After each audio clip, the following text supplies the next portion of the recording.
नमस्कार। सरकारी नौकरी का इंतजार कर रहे हैं लोगों के लिए एक बहुत बड़ी खबर है। स्टाफ सिलेक्शन कमीशन मतलब एसएससी ने कंबाइंड हायर सेकेंडरी लेवल यानी सीएचएसएल 2025 का नोटिफिकेशन जारी कर दिया है। जी हाँ, बिल्कुल। ये भारत सरकार के अलग अलग मंत्रालयों और दफ्तरों में ग्रुप सी लेवल की नौकरियां हैं।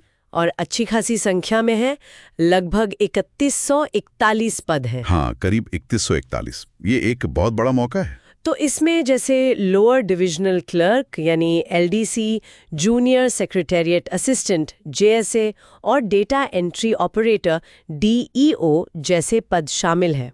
तो आज हम इसी नोटिफिकेशन की सारी ज़रूरी बातें बिल्कुल आसान भाषा में समझने की कोशिश करेंगे। हाँ, बिल्कुल।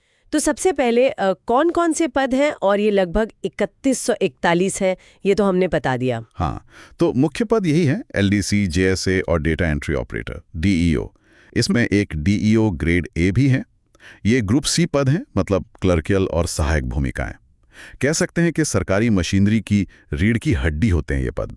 पे लेवल 2 मतलब बेसिक पे शुरुआती तनख्वाह 19,900 से शुरू होकर 63,200 तक जाती है। अच्छा। फिर डीईओ के लिए पे लेवल 4 है, जो 25,500 से 81,100 तक है, और कुछ डीईओ के लिए लेवल 5 भी है, जो 29,200 से 92,300 तक है। ओके। और जो डीईओ ग्रेड ए है, उसका भी पे लेवल 4 ही है, मतलब 25,500 से 81,100। तो लेवल जितना ज्यादा उतनी बेहतर सैलरी और शायद जिम्मेदारी भी थोड़ी ज्यादा। हाँ, बिल्कुल। ये बेसिक पे है, ध्यान रखिएगा। इस पर महंगाई भत्ता, एचआरए वगैरह जुड़कर फाइनल सैलरी बनती है। समझ गई। अब बात करते हैं उम्र की। कौन लोग अप्लाई कर सकते हैं? एज लिमिट क्या है? हाँ, उम्र का क्राइटेरिया है 1 जनवरी 2026 को। इस तारीख तक आपकी उम्र 18 से 27 साल के बीच होनी चाहिए। 18 से 27 साल। जी, सीधा सीधा कहें तो कैंडिडेट का जन्म 2 जनवरी 1999 से पहले का नहीं होना चाहिए और 1 जनवरी 2008 के बाद का नहीं होना चाहिए। ठीक है। और इसमें कुछ छूट भी मिलती है क्या रिजर्व्ड कैटेगरीज के लिए? हाँ, बिल्कुल मिलती है। SC/ST कैटेगरी के उम्मीदवारों के लिए 5 साल की छूट है ऊपरी आयु सीमा में। 5 साल? ओबीसी के लिए 3 साल की छूट है, और जो दिव्यांग उम्मीदवार हैं PWD, उनके लिए 10 से 15 साल तक की छूट है उनकी कैटेगरी के हिसाब से। अच्छा खासा रिलैक्सेशन है।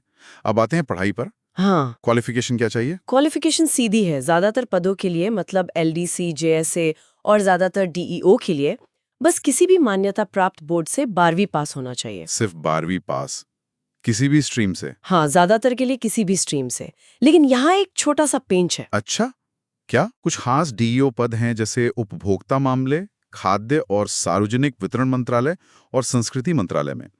इन पदों के लिए जरूरी है कि 12वीं साइंस स्ट्रीम से की हो और उसमें मैथ्स एक सब्जेक्ट रहा हो। अच्छा, तो कुछ खास डीईओ पदों के लिए साइंस और मैथ जरूरी है 12वीं में? जी हाँ, शायद इन भूमिकाओं में डेटा एनालिसिस या उस तरह का काम ज्यादा होता होगा। हो सकता है।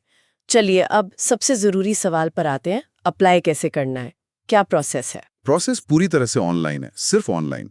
एसएससी की जो नई वेबसाइट है ssc.gov.in, उसी पर जाकर अप्लाई करना होगा। पुरानी वाली पर नहीं? नहीं, अब नई वेबसाइट ही इस्तेमाल करनी है। प्रोसेस में कुछ स्टेप्स हैं। पहले आपको 1 टाइम रजिस्ट्रेशन OTR करना होगा, अगर पहले से नहीं किया है। हाँ, वो तो अब कॉमन हो गया है। बिल्कुल। फिर लॉगिन करके फॉर्म भरना है, अपनी लेटेस्ट फोटो और सिग्नेचर अपलोड करने हैं। फोटो और सिग्नेचर के भी स्पेसिफिकेशंस होते होंगे? हाँ, वो नोटिफिकेशन में दिए होते हैं, ध्यान से देख लें। फिर फीस देनी होती है, अगर लागू हो तो। और आखिर में एप्लीकेशन फॉर्म का प्रिंट आउट जरूर ले लें अपने रिकॉर्ड के लिए। ओके। और फीस कितनी है? क्या ये सबके लिए है? फीस बहुत कम है, सिर्फ 100 रुपए। लेकिन ये भी सिर्फ जनरल कैटेगरी और ओबीसी के पुरुष उम्मीदवारों के लिए है। अच्छा, मतलब SC, ST, दिव्यांग, पूर्व सैनिक और सभी महिला उम्मीदवारों के लिए कोई फीस नहीं? जी हाँ, बिल्कुल। उनके लिए एप्लीकेशन एकदम फ्री है। ये तो बहुत अच्छी बात है। पेमेंट कैसे कर सकते हैं? पेमेंट के कई तरीके हैं। आप भीम UPI से कर सकते हैं, नेट बैंकिंग से, क्रेडिट या debit card, visa, master card, maestro, रुपए से। ऑनलाइन सारे ऑप्शन हैं? हाँ, और अगर ऑनलाइन नहीं करना चाहते तो SBI चालान जनरेट करके SBI की किसी ब्रांच में कैश जमा करके भी फीस भर सकते हैं। ठीक है। अब सबसे जरूरी बात, तारीखें, डेडलाइंस क्या हैं? हाँ, ये बहुत जरूरी है। देखिए, ऑनलाइन एप्लीकेशन 23 जून 2025 से शुरू हो चुके हैं। शुरू हो चुकी हैं। हाँ। ओके। और अप्लाई करने की आखिरी तारीख है 18 जुलाई 2025 रात 11 बजे तक। 18 जुलाई? तो मतलब ज्यादा इंतजार नहीं करना चाहिए? बिल्कुल नहीं। मेरा तो ये सुझाव है कि आखिरी दिनों का इंतजार बिल्कुल ना करें। वेबसाइट पर लोड बहुत बढ़ जाता है, दिक्कत हो सकती है। सही बात है। और ऑनलाइन फीस पेमेंट की लास्ट डेट? वो 19 जुलाई 2025 रात 11 बजे तक है। ठीक है। और एग्जाम कब होंगे? जो पहला स्टेज है टीयर 1 एग्जाम, वो कंप्यूटर बेस्ड टेस्ट सीबीटी होगा। ये 8 सितंबर से 18 सितंबर 2025 के बीच आयोजित किया जाएगा। सितंबर में? हाँ। और जो टीयर 2 एग्जाम है उसके लिए नोटिफिकेशन में फरवरी मार्च 2025 लिखा है। हाँ, लेकिन ये शायद एक टाइपिंग मिस्टेक है। हाँ, 2025 तो निकल गया। वही, ये शायद फरवरी मार्च 2026 होना चाहिए। हाँ। पर कैंडिडेट्स ऑफिशियल वेबसाइट चेक करते रहें कंफर्मेशन के लिए। बिल्कुल। तो ये तो हुई तारीखों की बात। अब जरा एग्जाम के बारे में बताइए। ये टीयर 1, टीयर 2 क्या सिस्टम है? हाँ, तो सिलेक्शन प्रोसेस में 2 स्टेज हैं जिन्हें टीयर कहते हैं। टीयर 1 और टीयर 2 दोनों ही कंप्यूटर पर आधारित टेस्ट होंगे, मतलब सीबीटी। ओके, दोनों सीबीटी। जी। और एक जरूरी बात, अगर परीक्षा कई दिनों या कई शिफ्ट्स में होती है तो स्कोर को नॉर्मलाइज किया जाएगा। नॉर्मलाइज मतलब ये कि अगर किसी शिफ्ट का पेपर ज्यादा मुश्किल था और किसी का आसान, तो एसएससी एक फॉर्मूला लगाकर स्कोर को एडजस्ट करती है ताकि किसी भी कैंडिडेट के साथ नाइंसाफी ना हो, सबको बराबर मौका मिले। अच्छा, ये तो फेयर सिस्टम है। तो टीयर 1 में क्या क्या आएगा, कैसा होगा पेपर? टीयर 1 जो है वो ऑब्जेक्टिव टाइप होगा, मतलब मल्टीपल चॉइस वाले सवाल होंगे, एक सवाल के 4 ऑप्शन। ठीक है। और अच्छी बात यह है कि आप पेपर इंग्लिश और हिंदी के अलावा अपनी चुनी हुई रीजनल भाषा में भी दे सकते हैं। ओह, ये तो बहुत अच्छा है। कौन कौन सी भाषाएं हैं? लिस्ट नोटिफिकेशन में दी है, कई सारी रीजनल भाषाएं शामिल हैं। बढ़िया।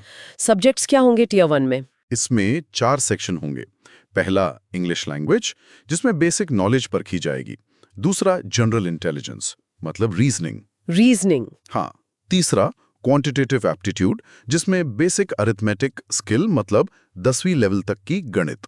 और चौथा जनरल अवेयरनेस यानी जीके और करंट अफेयर्स। हाँ, वही। हर सेक्शन से 25 सवाल पूछे जाएंगे और हर सवाल 2 नंबर का होगा।